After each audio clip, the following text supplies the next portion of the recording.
Jake Morrison walked through the busy hallways of Lincoln University.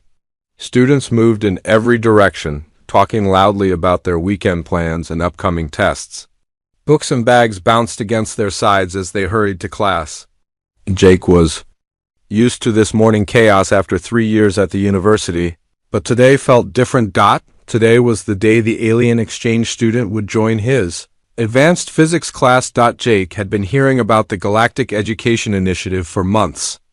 Every news channel talked about it, calling it the most important moment in human history. For the first time ever, alien students would study alongside humans on Earth. Only 12 universities in the whole world were chosen for this program, and Lincoln University was one of them. Most students were excited about meeting an alien. Jake felt curious but also nervous.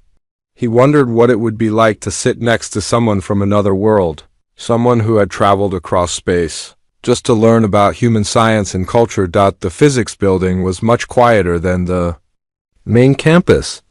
Jake climbed the stairs to the third floor, where Professor Martinez taught the hardest classes in the university. The hallway smelled like old books and floor cleaner. His footsteps echoed off the walls as he walked. He reached classroom 314 and stopped outside the door. Through the small window, he could see other students already sitting down, talking in low voices. Jake took a deep breath and walked inside. The first thing he noticed was how tall the figure in the back corner was. Even sitting down, the being towered over everyone else in the room. He had pale blue skin that seemed to shine slightly under the bright lights. 4 arms moved smoothly as he arranged notebooks and pens on his desk. His head was bigger than a human head, with large eyes that sparkled like jewels. This had to be the exchange student. Jake found an empty seat in the middle of the room and sat down. He tried not to stare, but it was impossible to ignore the alien. Other students were looking too, whispering to each other and pointing when they thought he wasn't looking. Professor Martinez walked into the room carrying a stack of papers and a cup of coffee.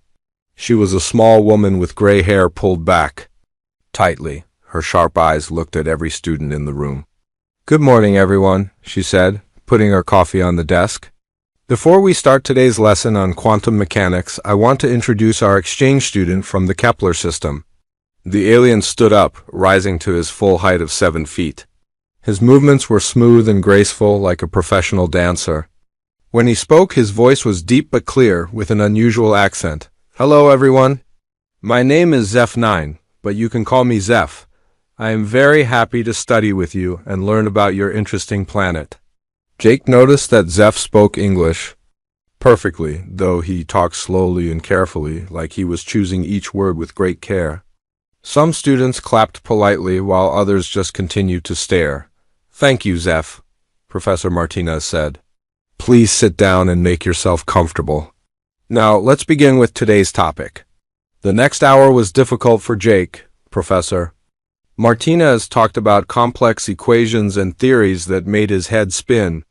Quantum mechanics had always been his weakest subject, and the professor moved through ideas very quickly. He looked around the room and saw that other students were having the same problem. Pens moved frantically across notebooks as everyone tried to copy the equations from the blackboard. Some students looked completely confused, staring at the board with blank faces, but when Jake looked back at Zeph, he was surprised. The alien's 4 hands moved slowly across his notebook, but he didn't seem to be writing much. Instead, he appeared to be listening very carefully. His large eyes focused on Professor Martinez. After class ended, students packed up their things and left the room.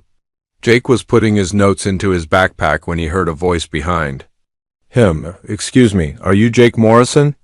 Jake turned around to find Zeph standing next to his desk. Up close, the alien was even more impressive. His skin had thin lines of darker blue running through it like veins or tattoos. His eyes were beautiful and complex, with many layers that seemed to move as he turned his head. "Yes, that's me," Jake said, putting his backpack over his shoulder. "How did you know my name?" "Professor Martinez told me that you might be willing to help me with some of the schoolwork.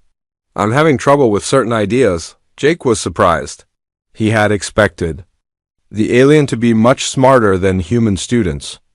After all, Zeph's people had been traveling between stars for hundreds of years, while humans were still learning to make fire. Sure, I'd be happy to help, Jake said. But I have to warn you, I'm not the best student in this class. I barely understand half of what Professor Martinez talks about. Zeph's face was hard to read, but Jake thought he saw relief in those complex eyes. That would be wonderful. Perhaps we could study together. I find that learning is easier when done with other people. Absolutely. There's a good coffee shop on campus called The Grind. Want to meet there tomorrow afternoon? Yes, I would like that very much. As they walked out of the building together, Jake felt his nervousness going away. Zeph might be 7 feet tall with blue skin and 4 arms, but he seemed friendly and polite. Maybe having an alien classmate.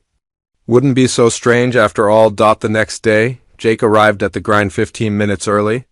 He bought a large coffee and found a table in the corner, away from the busy main area. The coffee shop was popular with students, filled with the sounds of talking and the noise of the coffee machines. ZFPH arrived exactly on time, carrying a bag that looked like it was made from shiny metal fabric. He ordered tea and sat down across from Jake, folding his long legs under the small table. Thank you for agreeing to help me, Zeph said, pulling out his physics textbook. I must say, I am finding human teaching methods quite different from what I expected. Different how? Jake asked, opening his own book to the chapter on wave functions. On my world, we learn through direct connection between minds. Information moves from teacher to student instantly. But here you must listen and write and think. It is much slower, but also more... Zeph stopped, looking for the right word. More personal, Jake nodded. I never thought about it that way. I guess we're pretty simple compared to your technology. Not simple, Zeph said quickly. Just different. And perhaps better in some ways. When information is given to you instantly, you do not have to work for it. But when you must struggle to understand something, it becomes part of you in a deeper way. They spent the next 2 hours working through physics problems together. Jake was surprised to find that explaining ideas to Zeph helped him understand them better himself. The alien asked thoughtful questions that made Jake think about things in new ways. What surprised Jake most was how normal it felt. Despite their obvious differences, they quickly found a good rhythm of studying and talking. Zeph had a good sense of humor, laughing at Jake's jokes about Professor Martinez's impossible tests. He was curious about everything, asking questions about human culture, food, and customs. Why do humans drink so much coffee? Zeph asked during a break, watching students come and go with steaming cups. I guess because we need the caffeine to stay awake, Jake said. Especially during exam time. Why, what do your people drink? We consume a liquid made from crystallized sunlight. It provides energy and also helps us connect with others of our kind. Crystallized sunlight? That sounds amazing. Does it taste good? Zeph's eyes seemed to sparkle with amusement. It tastes like ... How do you say? Like the feeling of a warm day and the sound of music mixed together. Jake laughed. I have no idea what that means, but it sounds better than bitter coffee. As the weeks passed, their study sessions became regular. They met at the Grind every Tuesday and Thursday, working through assignments and preparing for tests. Jake found that he was actually starting to enjoy physics, partly because Zeph's questions forced him to think more deeply about the material. Their friendship grew beyond just studying. They ate lunch together, talked between classes, and even went to see movies on weekends. Zeph was fascinated by human entertainment, especially science fiction films. It is funny, Zeph said after watching a movie about alien invasions, how humans always think that visitors from other worlds will be hostile. Most species in the galaxy are quite peaceful. Most species? Jake asked. How many are there? Oh, thousands.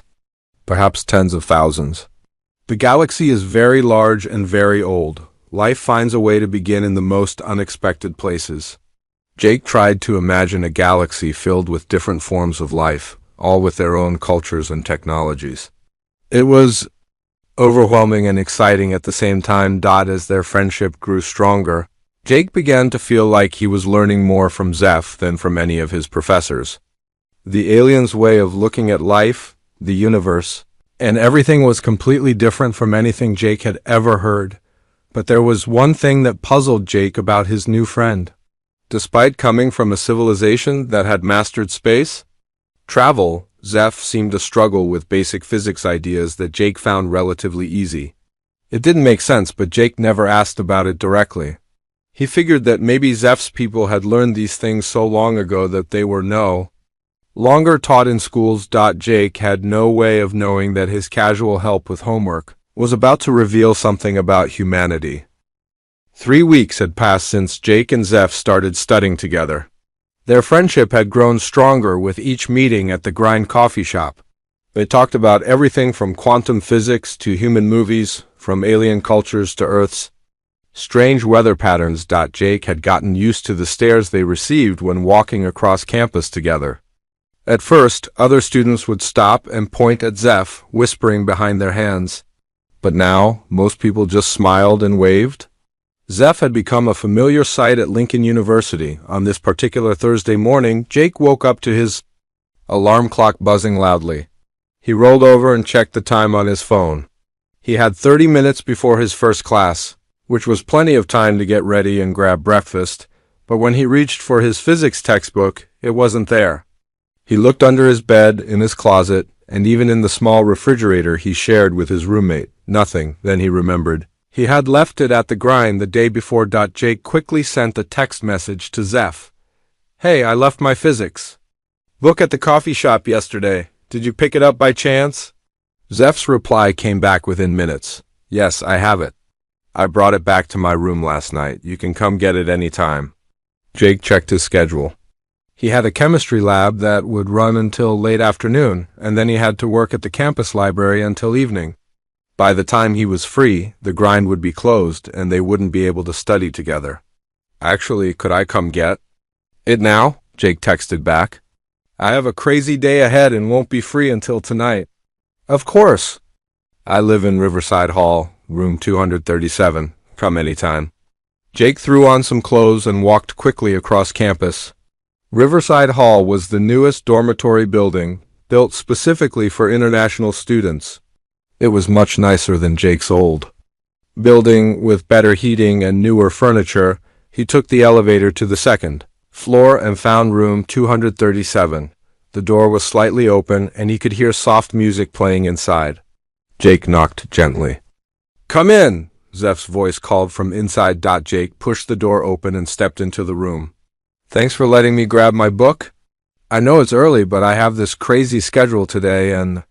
The words died in his throat. Jake stopped walking and just stood there, staring at what he saw around him. Zeph's room was nothing like what Jake had expected. While most dorm rooms were small and cramped, filled with posters and clothes scattered everywhere, Zeph's room looked like something from a science museum. The walls were covered with large sheets of paper, filled with complex diagrams and equations. But these weren't the simple physics problems they worked on together. These were incredibly advanced mathematical formulas that Jake had never seen before. Some of them looked like they were written in symbols that weren't even from Earth. On Zeph's desk, Jake saw detailed drawings of what looked like spaceships, but not the simple rocket ships from movies. These were complex designs with multiple sections, covered in technical notes and measurements. Next to the drawings were thick books with titles that made Jake's head spin. Advanced Quantum Field Theory, Multidimensional Space Folding, Temporal Mechanics and Causality. But what really caught Jake's attention was a large board on the wall covered with what appeared to be a map of the local galaxy. Hundreds of stars were marked with different colored pins, and lines connected them in complex patterns. Some areas were marked with symbols that Jake didn't recognize. "Jake?" Zeph's voice sounded worried. "Are you all right?" Jake turned to look at his friend. Zeph was standing near his bed, holding Jake's physics textbook. The alien's large eyes were filled with concern. "What is all this?" Jake asked, pointing at the walls around them. Zeph followed Jake's gaze, and his expression changed. For a moment, he looked almost frightened. "Oh, it's just personal projects?" "Nothing important? Personal projects?" Jake walked closer. to one of the wall diagrams. It showed what looked like a detailed plan for some kind of engine, with notes about energy output and efficiency ratings. Zeph, this looks like plans for a starship engine. It's just theoretical work, Zeph said quickly. I like to think about improvements to existing technology. It's a hobby. Jake moved to another diagram. This one showed mathematical equations for what appeared to be faster than light travel. The math was so complex that Jake could barely follow the first few lines. This isn't just theoretical work, Zeph. This is advanced engineering. Way more advanced than anything we study in class. Zeph set the textbook down on his desk and walked over to Jake. I know this must look strange to you. On my world, we learn about these things from a young age. Space travel is as normal to us as riding a bicycle is to humans. But you said you were having trouble with basic physics concepts, Jake said, still staring at the equations. You asked me to help you with simple problems about motion and energy. I did have trouble with those things, Zeph said. Human physics is taught very differently from how we learn on my world. Your methods are unusual. Jake turned away from the wall and looked directly at Zeph. I don't understand. You're telling me that you can design starship engines, but you need help with basic calculus? Zeph's forearms moved nervously, and he seemed to be searching for the right words. Jake, you must understand. The way humans teach physics is very different from anything I've experienced. On my world, we don't break things down into small pieces like you do. We learn complete systems all at once. What do you mean? For example, when a young Keplerian learns about space travel, they don't start with simple math about speed and distance. They learn the entire concept of moving through space-time as one complete idea. But here you start with basic motion, then add forces, then add energy, then add more complex ideas, piece by piece. Jake was beginning to understand, but it still didn't make complete sense. So you're saying you understand the big picture, but you have trouble with the individual parts? Exactly. It's like... Zeph paused, thinking. It's like if someone showed you a beautiful painting and you could see how wonderful it was as a whole. But then they asked you to identify each individual brushstroke and explain why the artist chose that particular color for that particular spot. You would have trouble even though you understood the painting perfectly. Jake nodded slowly. It was starting to make more sense. So, when Professor Martinez asks you to solve a problem about a ball rolling down a hill, you're thinking about gravitational fields and space-time curvature instead of simple acceleration? Yes, exactly. I see the complete picture of how gravity works throughout the universe, but I have trouble thinking about just one small ball on one small hill. Jake looked around the room again. Now that he understood better, the advanced diagrams and equations seemed less mysterious. They were just Zeph's way of thinking about the universe in big, complete systems instead of small, individual pieces. This is incredible, Jake said, walking over to the galaxy map. You've mapped out travel routes between star systems? Those are the major trade routes used by different species, Zeph explained, seeming more relaxed now. My people are traders, so we need to know the best paths between worlds. This map shows which routes are safe, which ones are controlled by different governments, and which ones have good places to stop for supplies. Jake studied the map more closely.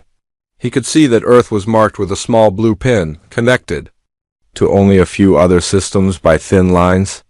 We're pretty isolated, aren't we? For now, yes. But that's not necessarily a bad thing. Many species prefer to develop on their own before joining the larger galactic community. Your people are still very young, cosmically speaking. How young? Well, my people have been traveling between stars for about 3,000 of your years. Some species have been doing it for much longer. The oldest civilization we know of has been spacefaring for over 50,000 years. Jake tried to imagine civilizations that had been exploring the galaxy for longer than humans had existed. As a species, it was overwhelming. Can I ask you something? Jake said, still looking at the map. If your people are so advanced, why did you come here to study? What could you possibly learn from us? Zeph was quiet for a long moment. When he spoke, his voice was thoughtful. That's a very good question. Before I came here, I thought the same thing. I thought this would be easy, just a chance to see how a young species lives and learns. But it's not easy? No, it's not. Human education is much more difficult than I expected. Not because the material is hard, but because the way you think about problems is completely different from anything I've ever experienced. Jake turned away from the map to look at Zeph. Different how? Humans break everything down into tiny pieces and then build it back up again. You question everything, even things that seem obvious.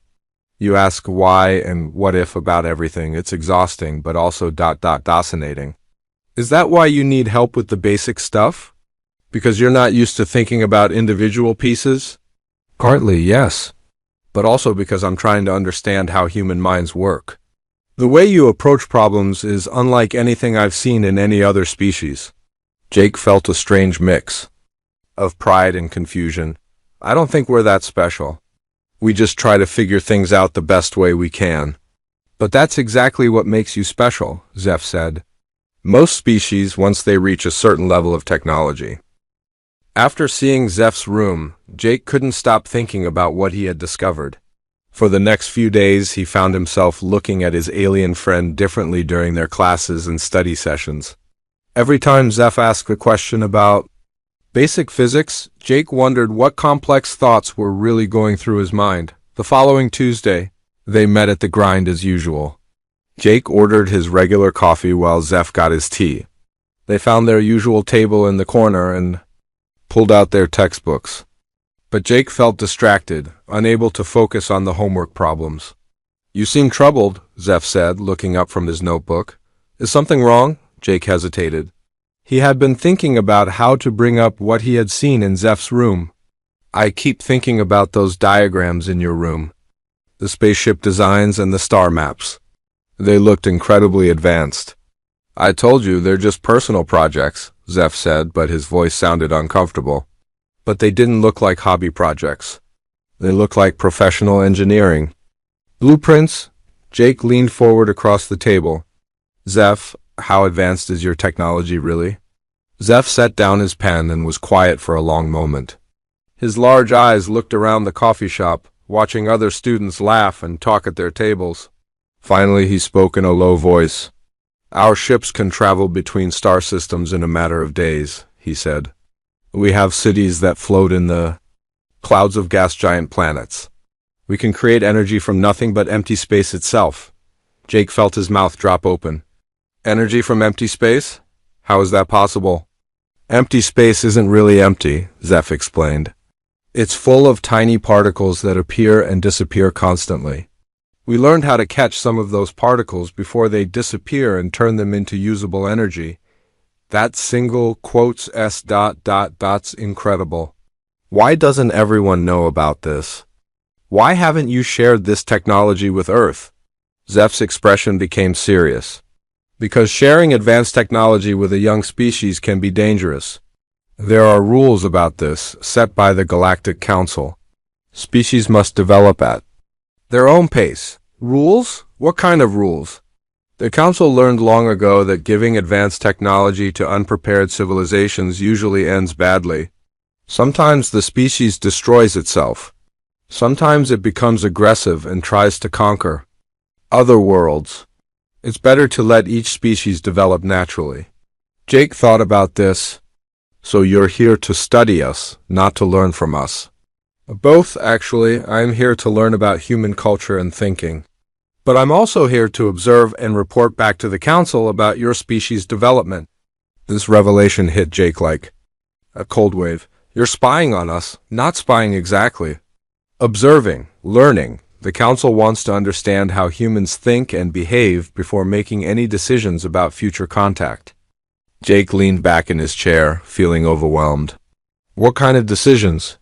Whether to invite humanity to join the galactic community, whether to share technology, whether to establish trade relationships, Zeph paused, whether humans are ready for contact with other species. And what have you decided? Zeph looked uncomfortable again. I'm still learning. But Jake, I must tell you something. Human thinking is very different from what we expected. Different how? When my people decided to send exchange students to Earth, we thought we understood humans fairly well. We had been observing your planet from a distance for many years. We saw your wars, your pollution, your conflicts. We thought you were a typical young species, violent, short-sighted, and primitive. Jake felt a flash of anger. Thanks a lot. But we were wrong, Zeph continued quickly. Being here, studying with you, talking with you, I've learned that humans are far more complex than we thought. What do you mean? Zeph pulled out a small device from his bag. It looked like a thin piece of glass, but when he touched it, words and images appeared on its surface. This is my report to the council. Would you like to see what I've written about humans? Jake nodded, curious despite his mixed feelings about being studied like a lab animal. Zeph touched the device and began reading. Human learning methods are unlike anything seen in other species. Instead of accepting information passively, humans constantly question and test everything they are told. They break complex problems into smaller pieces and examine each piece individually. That doesn't sound so unusual, Jake said. It is, though. Most species learn by accepting what their teachers tell them. They trust authority and rarely question established knowledge. But humans question everything, even their own teachers. Zeph touched the device again. For example, when Professor Martinez explains a physics concept, most students would simply accept her explanation and memorize it. But humans in the class constantly ask why and what if. They want to understand not just what is true, but why it is true, Jake shrugged. That seems normal to me. It's not normal at all. In my 3,000 years of galactic history studies, I've never encountered another species that questions authority so consistently. 3,000 years? Jake stared at Zeph.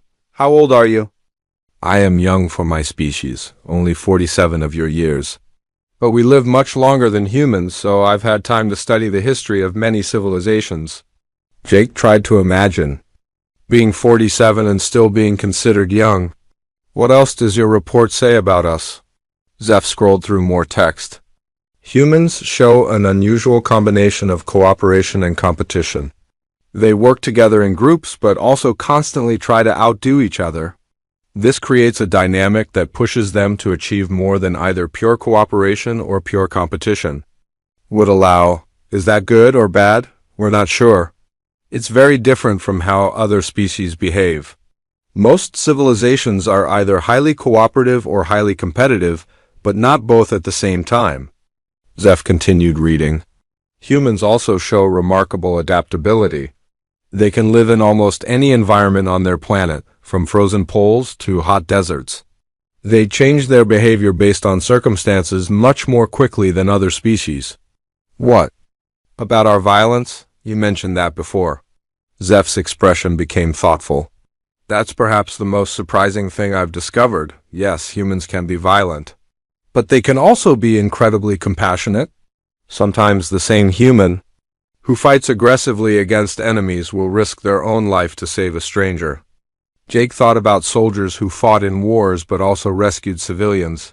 I guess we are pretty contradictory. It's not contradictory, it's complex. Most species are simpler. They are either aggressive or peaceful, either selfish or altruistic. But humans seem to be capable of being many different things depending on the situation. Zeph put down his device and looked directly at Jake. This complexity makes humans very difficult to predict, and that makes the council nervous. Nervous. How? They like to understand species before making contact. They want to know how a species will react to new technology, to contact with aliens, to membership in the galactic community. But with humans, we can't predict any of these things. Jake felt a strange mix of pride and worry. So we're too unpredictable. To be trusted? I don't know yet. That's what I'm trying to figure out, Zeph leaned forward. But Jake, there's something else. Something that makes this even more complicated. What? Individual humans are even more unpredictable than your species as a whole. Take you, for example. What about me? You're supposed to be a typical human college student.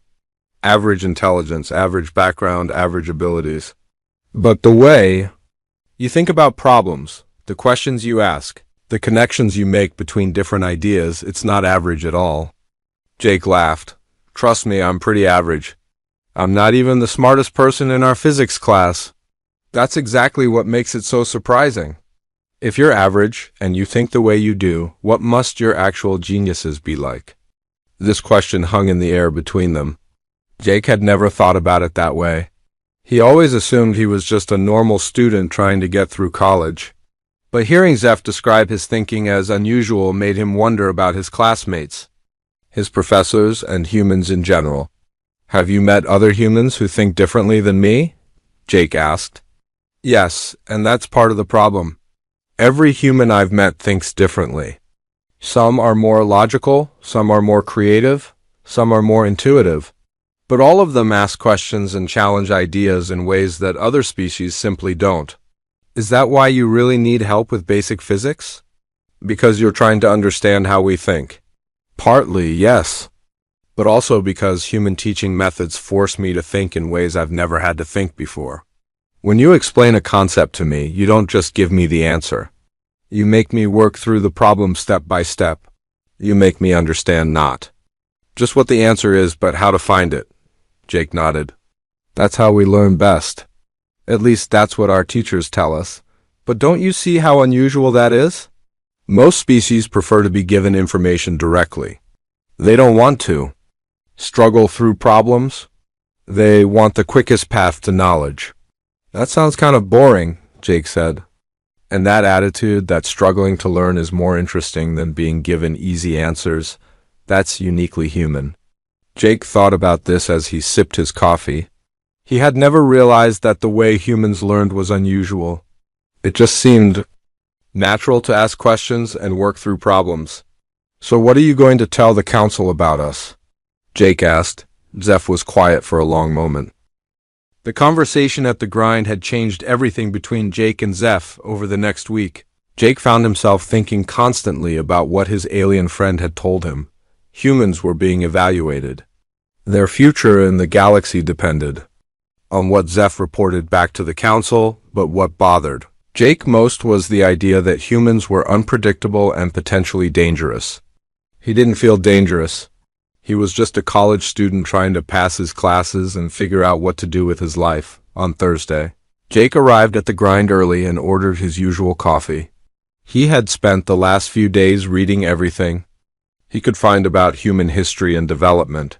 He wanted to understand what made his species so different from others in the galaxy.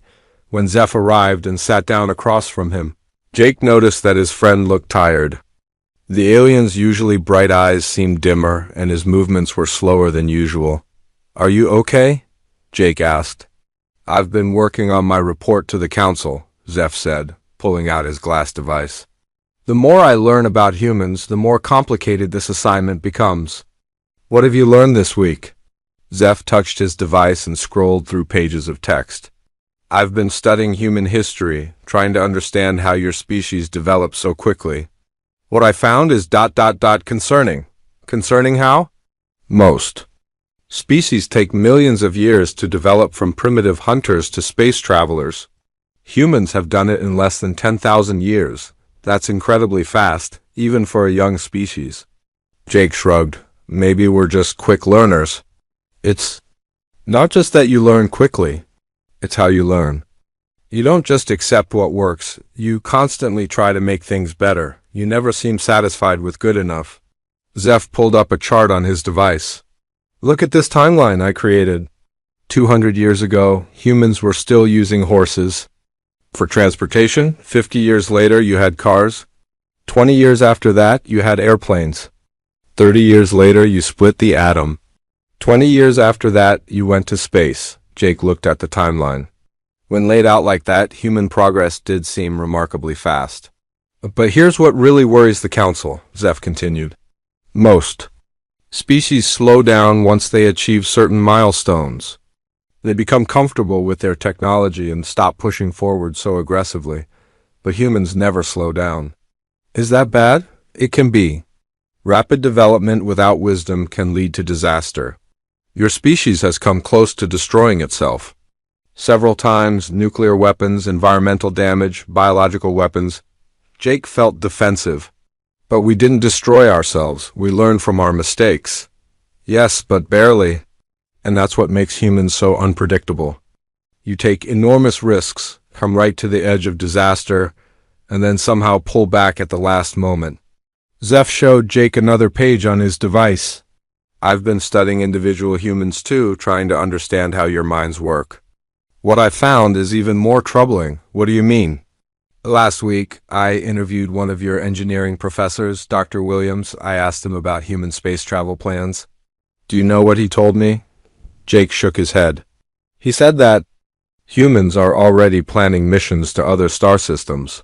Not in 1,000 years or even 100 years. Within the next 50 years? That's ambitious, but what's wrong with that? Jake, your species has barely been to your own moon. You don't have faster than light travel. You don't even have reliable fusion power yet. But you're already planning to travel to other stars. So we're optimistic. Is that a crime? It's not optimistic, it's reckless, Dr. Williams showed me. Plans for generation ships, sleeper ships, and something called a Bussard ramjet. These are incredibly dangerous technologies that could kill everyone on board if something goes wrong. Jake thought about this. But we have to try new things if we want to progress. That's exactly what I mean. Most species wait until they've perfected safer technologies before attempting interstellar travel. But humans want to try the dangerous way first, just because it's faster. Zeph scrolled to another section of his report. Then I talked to Dr. Martinez about human scientific research. She told me about something called CRISPR gene editing. Humans are already modifying their own genetic code. Gene therapy has helped a lot of people, Jake said. But you're also talking about enhancing human intelligence, extending human lifespans, and even creating new types of humans adapted for space travel. Most species take millions of years to evolve naturally. Humans want to control their own evolution artificially. Jake was beginning to understand why the council might be nervous. You think we're moving too fast? I think humans don't understand the concept of impossible. When other species encounter a problem they can't solve, they accept it and work around it. When humans encounter a problem they can't solve, they keep attacking it until they find a way. Again, that doesn't sound like a bad thing. It's not bad, but it's terrifying for other species. We've learned to be cautious, to test things thoroughly, to avoid unnecessary risks. But humans seem to think that any problem can be solved if you just work hard enough and think creatively enough. Zeph put down his device and looked directly at Jake. Let me give you an example. Yesterday, I was talking to a student in your computer science department. She told me about something called artificial intelligence. AI research is pretty common these days, Jake said. This student, her name was Lisa, she told me that humans are trying to create machines that can think like humans. Not just calculate or follow instructions, but actually think and learn and create new ideas. That would be amazing if we could. Do it. Jake, do you understand what you just said? You want to create artificial minds that are as unpredictable and aggressive as human minds. The implications hit Jake like a truck. Oh, exactly. The council has seen what happens when a species creates artificial intelligence. Usually, it either doesn't work very well, or it works too well and replaces its creators. But humans are trying to create AI that thinks like humans, which means it would be just as reckless and ambitious as you are. Jake sat back in his chair, feeling overwhelmed. So we're too dangerous because we don't know when to stop trying. That's part of it, but there's more. Zeph leaned forward. I've been observing human behavior in many different situations. In your classes, at social events, even just walking around campus. What I've noticed is that humans have an unusual relationship with failure. What do you mean? Most species avoid failure. They're careful, conservative, and they only attempt things they're confident they can succeed at. But humans seem to expect failure as part of the learning process. Jake thought about this. Well, yeah. You have to fail sometimes before you can succeed. But that attitude, that failure is just another step toward success, that's almost unique to humans. It means you're willing to attempt things that other species would never try because the risk of failure is too high. So we're dangerous because we're not afraid to fail? You're dangerous because you learn from failure instead of being stopped by it. Most species that fail at something dangerous will avoid that type of risk in the future. But humans analyze what went wrong, make improvements, and try again. Zeph showed Jake another section of his report. I studied human history and found hundreds of examples. Your early attempts at flight killed many people, but you kept trying until you succeeded. Your space program had multiple disasters, but you learned from each one and kept going. Even now, you're planning missions to Mars, despite knowing that some astronauts will probably die. Those astronauts know the risks and choose to go anyway, Jake said. And that's exactly what makes humans so unpredictable. Other species protect their individuals. Humans celebrate individuals who sacrifice themselves for the advancement of the species. Jake was quiet for a moment, processing everything Zeph had told him. So the council thinks we're too reckless to be trusted with advanced technology? Some members think that, yes. They believe that giving humans faster-than-light travel or advanced weapons would be like giving explosives to children. And what do you think? Zeph was quiet for a long time. When he spoke, his voice was thoughtful. I think humans are the most fascinating species I've ever encountered. You're creative, determined, and adaptable in ways that other species can barely imagine. But you're also incredibly dangerous, precisely because you don't seem to understand that some things should be impossible. Give me an example. Last week I was reading about human plans for terraforming Mars. Most species would look at a dead planet and think this place cannot support life, but humans look at Mars and think this place cannot support life yet. Jake smiled. That does sound like us. It's that attitude, that any problem is just a puzzle waiting to be solved, that makes humans both amazing and terrifying. So what are you going to recommend to the council? Zeph picked up his device again and scrolled through more text. I'm still trying to decide. But I've learned one thing for certain. What's that? Humans are not like any other species the galaxy has ever seen. You don't just want to survive and be comfortable. You want to grow, to explore, to push boundaries, to become more than you are. Is that bad? It's not bad or good. It's just ...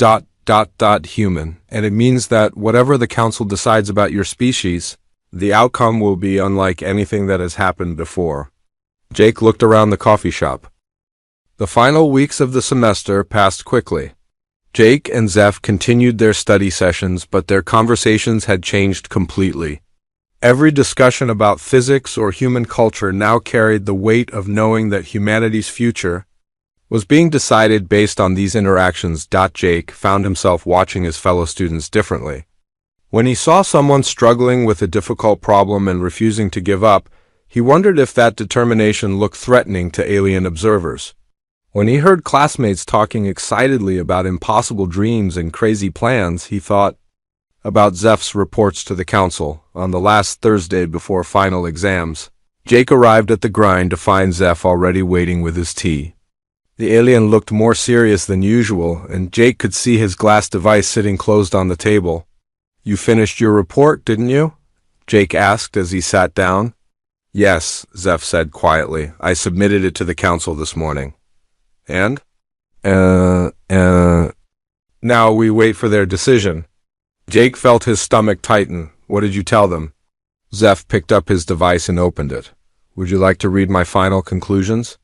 Jake nodded, even though he wasn't sure he wanted to know. Zeph turned the device so Jake could see the screen. The text was written in both alien symbols and English. Jake read the English translation. After 6 months of observation and study, I have reached the following conclusions about the human species. Humans represent a completely new type of intelligence in the galaxy. They combine curiosity, determination, and creativity in ways that no other known species has achieved. Jake looked up. That sounds positive. Keep reading, Zeph said. Jake continued. However, these same qualities make humans extremely unpredictable and potentially dangerous. Humans do not accept limitations that other species consider natural and unchangeable. They view every problem as solvable, every barrier as temporary, and every failure as a learning opportunity. The next paragraph made Jake's heart sink. Most concerning is the human tendency to attempt dangerous solutions before safer alternatives have been fully explored. Humans are willing to risk individual lives and even species survival in pursuit of advancement. This makes them unlike any species we have encountered. This doesn't sound like it's going well for us, Jake said. There's more. Jake read on, human social structures are also unique. While most species are either cooperative or competitive, humans are both simultaneously. This creates a dynamic tension that drives rapid development but also leads to internal conflicts and unpredictable behavior. The report continued with specific examples that Jake recognized from their conversations. Zeph had documented humanity's rapid technological progress, their plans for genetic modification, their artificial intelligence research, and their ambitious space exploration goals, but it was the final section that really worried Jake. Recommendation. The human species represents both the greatest opportunity and the greatest threat the galaxy has seen in millennia. They have the potential to solve problems that have challenged civilizations for thousands of years. They also have the potential to destabilize the entire galactic order through their unpredictable actions and reckless experimentation. Jake finished reading and looked up at Zeph. So what's your final recommendation? Should the council make contact with us or not? That's where it gets complicated, Zeph said. I gave them 3 options. What options? Option 1, full contact and integration. Share advanced technology with humans and invite them to join the galactic community immediately. That sounds good. Option 2, limited contact. Gradual introduction of technology and culture over several centuries, allowing humans to develop more slowly and safely. That sounds reasonable. Option 3, quarantine. Limit human expansion beyond their solar system and observe from a distance until they either mature as a species or destroy themselves. Jake felt cold. And which option did you recommend? Zeph was quiet for a long moment. I told them that all 3 options are extremely risky. What do you mean? If we give humans full access to advanced technology, they might use it in ways no one can predict. They might solve energy problems overnight, or they might accidentally blow up half the galaxy trying to build a better starship engine. Jake winced. That does sound like us. If we try limited contact, humans will probably figure out that they're being managed and controlled. Based on what I've learned, humans don't respond well to being told what they can and cannot do. And quarantine? Quarantine assumes that we can actually contain a species that doesn't believe in limitations. How do you stop a species that thinks impossible problems are just difficult problems they haven't solved yet? Jake thought about this. So you're saying there's no safe way to deal with us? I'm saying that humans are unlike anything the galaxy has prepared for. Every decision about your species will have consequences that no one can predict. Zeph opened another section of his report. But Jake, there's something else I included in my recommendation. Something personal. What? I told the council about you specifically, about our friendship and our study sessions, about how you helped me understand human thinking. Jake felt surprised. Why? Because you represent something important about humans that my formal observations couldn't capture. What do you mean? Zeph leaned forward across the table. Jake, you spent months helping me with physics problems, never knowing that I was evaluating your entire species. You were patient, kind, and generous with your time. You never asked for anything in return. That's just normal friendship. But that's exactly my point. For humans, kindness to strangers is normal. Helping someone different from yourself is normal. Sharing knowledge freely is normal. Jake shrugged. I guess so. Most species are kind to their own kind but suspicious of others. But humans seem to have an unusual capacity for friendship and cooperation, even with people who are completely different from them. Zeph scrolled to another part of his report. I documented dozens of examples. Human students helping international. Students adapt to new cultures. Professors spending extra time with struggling students. Strangers offering directions to lost visitors. That's just being polite. No, it's not. I've studied many species, and most of them are polite but distant with outsiders. Humans are genuinely welcoming. You invited me to study with you, included me in social activities, and treated me like a friend despite knowing nothing about my world or my culture. Jake thought about this. I never really considered that unusual. And that's what makes it so remarkable. Humans treat kindness and cooperation as default behaviors, not special efforts. Zeph closed his device and looked directly at Jake. I told the council that whatever decision they make about humanity, they need to remember that humans are not just unpredictable and ambitious. They're also capable of genuine friendship and selfless cooperation. Do you think that will make a difference? I don't know, but I think it should. They sat in comfortable silence for a while, both thinking about everything that had happened over the past months. Jake realized that their friendship had become something neither of them had expected when they first met in physics class. Zeph, Jake said finally, whatever the council decides, I want you to know that I'm glad we became friends. Not because you're an alien or because it's historically significant, but because you're a good person. Zeph's large eyes seemed to brighten. Thank you, Jake. That means more to me than you know. What happens now? Now I wait for the council's decision. It could take weeks or months. In the meantime, I continue my studies here. And after that, everything changes. For both of our species. Jake looked around the grind one more time, watching students study and talk and laugh.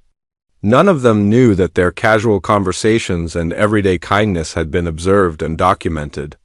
None of them realized that their simple human habits of curiosity and cooperation were being evaluated by a galactic civilization.